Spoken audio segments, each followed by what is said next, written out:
Allez, bonjour à tous, j'espère que vous allez bien. On se retrouve pour une analyse d'Ether. On parlera surtout de sa clôture weekly. On verra si on est sur un bottom potentiel long terme. Je vous dirais moi, pour vraiment être sûr que, enfin, c'est toujours une question de probabilité, mais pour avoir de grandes chances que ça soit un bottom, qu'est-ce que j'attendrai? Et voilà, on fera une analyse aussi également court terme. Je tiens à vous rappeler qu'il vous reste très peu de temps pour profiter des 25$ offerts par Bybit. Vous allez juste à faire à votre premier dépôt. Vous cliquez sur le lien en description. Vous faites s'inscrire à l'événement et voilà, vous profitez des 25$ de bonus. Il vous reste jusqu'au 31 janvier pour en profiter. Alors, sur Ether, donc là, première chose de très encourageant, on va avoir notre clôture weekly dans 9 heures. On va valider un W weekly. C'est une structure de retournement très puissante. On l'a fait ici, on l'a fait ici, on l'a fait ici, on l'a fait ici. C'est une structure de retournement très très puissante. Ça ne veut pas spécialement dire que on peut très bien faire ça et retourner plus bas pour structurer quelque chose de bullish. Donc attention à ne pas FOMO, parce que si on prend le top à ici, on est sur un moins 35%, ce qui est une perte assez grosse quand même. Vaut mieux optimiser toujours nos entrées, même si on n'a jamais le bottom parfait. Mais en tout cas, ce W weekly, il fait plaisir parce que ça nous indique que ok, on a potentiellement un bottom assez moyen voire long terme sur Ether, qui est globalement cette zone là.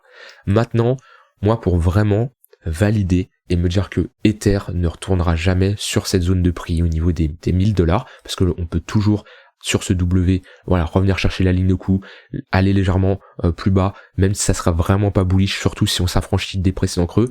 J'y crois moyen, en tout cas il y a moins de probabilité que d'avoir un rebond technique, mais ça reste une éventualité. Maintenant, si on clôture au-dessus de ce niveau-là, en weekly et monthly, on valide un W monthly, qui est une structure sur Ether, on en a fait deux, si je dis pas de bêtises. Je vais prendre une charte beaucoup plus grosse. On a fait 2 voire 3. Alors, où est-ce qu'on a un W monthly? Eh ben on en a que un, c'est ici. On a que ce W monthly. On est plus sur un W trimestriel, mais ici il y en a pas. Ici il y en a, ils verront un petit, mais je suis pas fan. Mais globalement, le W monthly qu'on a fait, il est ici. Si on revalide un W monthly là, et en clôturant au-dessus de la ligne de coup que j'ai mentionné, donc clôture monthly, weekly au-dessus des 2000$, je pense, avec de fortes probabilités, il y a toujours un risque, mais de fortes probabilités que on ne reverra jamais un prix au niveau de Ether en dessous des 1000$. Pour moi, il y a très peu de chances. Il y a toujours un risque, donc prenez avec des pincettes ce que je dis. Moi, je vous partage ma vision, j'agis en conséquence, et vous n'êtes pas obligé d'avoir la même vision que moi. Mais au vu également de la charte ETH BTC, qui est assez bullish, voilà, c'est assez bullish de voir ça, même si globalement là on est sur un orange, on n'arrive pas à casser à la hausse ou à la baisse. Moi, cette charte, je vous le dis depuis un moment, je la vois casser par l'eau. Mais voilà, je vous ai prévenu, pour moi, actuellement, on peut toujours aller chercher 1000$. Si on a une clôture au-dessus des 2000$, j'y crois moyen qu'on retournera chercher ce niveau de prix-là. On peut très bien clôturer au-dessus, faire un rebond technique, avoir un pullback sur les précédents sommets. Au pire, aller chercher notre ligne de coup sur les 1400$, 1350$. C'est une éventualité pour après structurer quelque chose de plus bullish. Un gros W, c'est une éventualité, mais en tout cas, je pense qu'on ne retournerait jamais chercher ces 1000$ si on clôture au-dessus des 2000$. En tout cas, la tendance en court terme, elle est bullish, là-dessus on est clairement d'accord. Maintenant, pour les swing traders, c'est trop tard pour se placer. J'en vois beaucoup qui sont venus me contacter en message privé. J'ai raté le mouvement. Est-ce que tu penses qu'il y a des opportunités? Moi, quand on me dit ça, à chaque fois, je pose la question, tu parles en quoi? Est-ce que tu vas être plutôt sur de l'investissement? Si c'est de l'investissement, eh ben, on est toujours sur des zones assez basses sur Ether ou le BTC. On peut attendre un potentiel pullback sur la ligne de coup ici, voire voilà des supports, ou ici on a également un gros support sur ce niveau-là. Hop, tac. Ici on a un gros support. Donc c'était une résistance, on l'a cassé, c'est devenu un support. Donc si on fait un pullback dessus, eh ben il y a des occasions de se placer sur du long terme. Maintenant, si la personne me dit je suis en swing trading, non. En swing trading, on va être sur du 4 heures. On va supprimer tout ça. Ok, on va activer les tunnels Vegas. Bon, sur du swing trading, c'est difficile. Personnellement, pour me placer, j'attendrai un pullback dans le tunnel H4. On peut mettre des points pivots également. Voilà, tunnel H4, confluence, point pivot, monthly, weekly.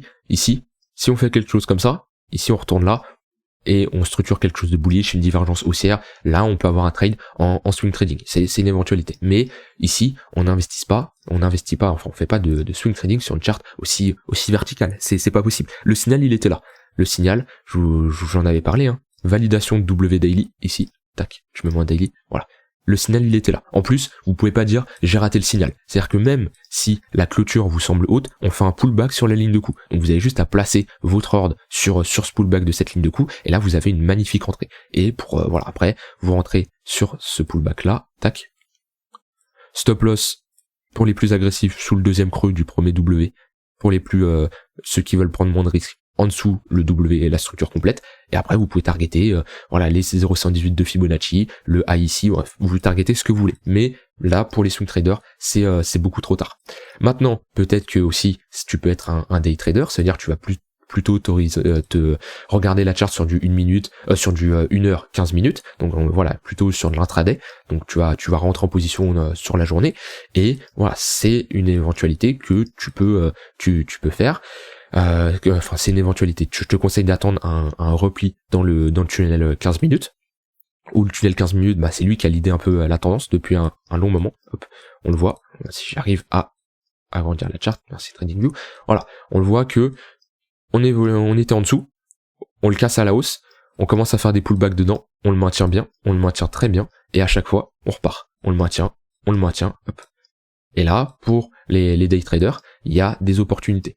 T'essayes de mettre ça en confluence avec pareil, un point pivot daily.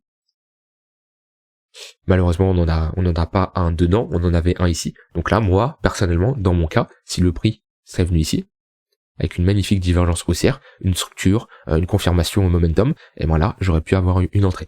Maintenant, ici, si on fait ça, j'aime bien avoir une double confirmation de localisation, donc point pivot plus tunnel 15 minutes, chose qu'on n'a pas ici. Mais c'est pas grave, il y a d'autres altcoins, il y a Bitcoin, il y en a plein d'autres, et si je trouve pas de setup qui s'enclenche sur Ether, et moi je peux aller ailleurs. Mais voilà, comme je le dis, toujours faire attention à comment vous vous placez. Est-ce que vous êtes sur de l'investissement? Est-ce que vous êtes sur du trading court terme? Est-ce que vous êtes un swing trader? En tout cas, pour ce qui est swing trading, ici, c'est beaucoup trop tôt pour se placer. En plus, on arrive sur résistance, on est dans le tunnel daily, ici, qui a fait office de résistance ici une fois, 2 fois, et potentiellement 3 fois, on ne sait pas. Donc, long ici, sur du swing trading, c'est difficile. Sur l'intraday, c'est possible parce que on a ce tunnel daily ne va pas énormément impacter le court terme, c'est-à-dire sur du 5-15 minutes, on est en plein dedans, et voilà, on voit qu'il y a des opportunités à prendre.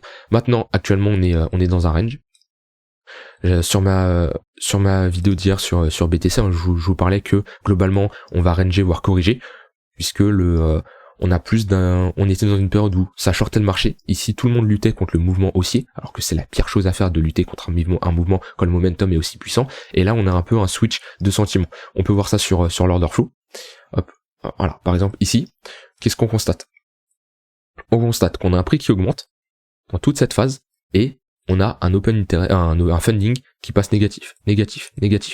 On voit qu'il décroît, hein, c'est-à-dire que le funding est globalement dans une pente descendante, funding négatif. Donc ça déjà, ça nous indique que ok, c'est les shorts qui payent des frais pour les longues. Donc on peut penser qu'il y a plus de shorts que de longues. On a ici un ratio long-short, donc est-ce qu'il y a plus de longues en pourcentage de position, et non en taille de position, hein, mais en pourcentage de position. Donc ici, on a 62% de longues, et ici 38% de short dans cette période-là. Et là, on voit qu'il y a un switch. Il y a plus de shorts. Donc les gens, ils luttaient contre le mouvement. Ça shortait, ça luttait contre le mouvement. Et on les liquidait. On voit, on a des pics verts ici. Les pics de liquidation. On les liquide. Ça lutte contre le mouvement encore. Jusqu'ici, on les liquide. Et là, attention, ici, on voit que on switch à nouveau. Dans cette phase-là, funding beaucoup positif comparé à avant. Voilà, en termes du ratio long short, on est pareil, 50-50. Donc méfiance. On peut ici, pourquoi pas, corriger, casser au bas, sans ici si on fait ça, si on casse ici, hop, et on retourne chercher le précédent niveau. C'est pas pour ça que ça va inverser la dynamique haussière en daily, voire même en H4. Hein. Ici on peut très bien faire ça, structurer quelque chose de bullish et repartir avoir une continuation haussière. Mais voilà, peut-être que retourner sur ce niveau-là, liquider les longues qui ont FOMO ici, hein, donc avoir des barres de liquidation rouges pour les faire paniquer. Ici, les gens, ils vont plutôt se méfier, ils vont se rendre compte qu'ils avaient tort et se dire, ok, je short toute la durée, le marché, il monte, Ici, je long, le marché il descend. Voilà, soit ils vont passer à autre chose et il va y avoir un désintérêt du marché, donc une baisse de l'open interest, les contrats qui se ferment, etc. Soit ça va FOMO short à nouveau. Et si ça FOMO short, donc on le voit avec ici augmentation du ratio short, funding qui repasse négatif, un open interest qui monte, il y a des contrats, ça FOMO short. Si on fait ça là-dessus, et bien on pourra avoir une poursuite haussière pour piéger un maximum de monde. Dites-vous, le marché il va toujours à l'opposé de la majorité. S'il y a 90% des gens qui pensent que ça va monter, ça descendra. Et inversement. Donc voilà, l'order flow, c'est très puissant là-dessus.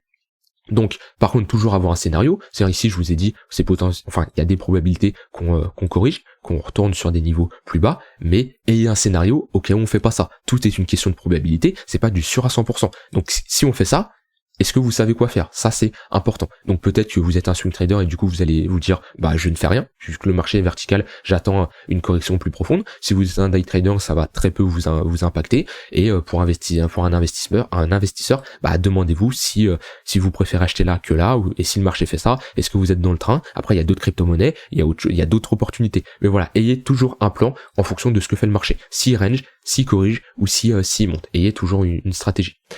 Voilà, j'ai dit tout ce que j'avais à dire sur Ethereum. Nouvelle semaine qui commence, clôture weekly qui fait plaisir, ça fait un moment qu'on n'a pas eu une clôture weekly là-dessus. Donc jouez la tendance, jouez la tendance, ça veut dire que si vous shortez, vous êtes sur un setup à contre-tendance, c'est pas impossible, mais c'est beaucoup plus difficile. Voilà, j'ai terminé avec cette vidéo, je vous rappelle que vous avez jusqu'au 31 janvier pour vous inscrire sur Bybit, le lien en description, cliquez sur s'inscrire à l'événement, et on se retrouve demain pour une prochaine vidéo. Bye bye.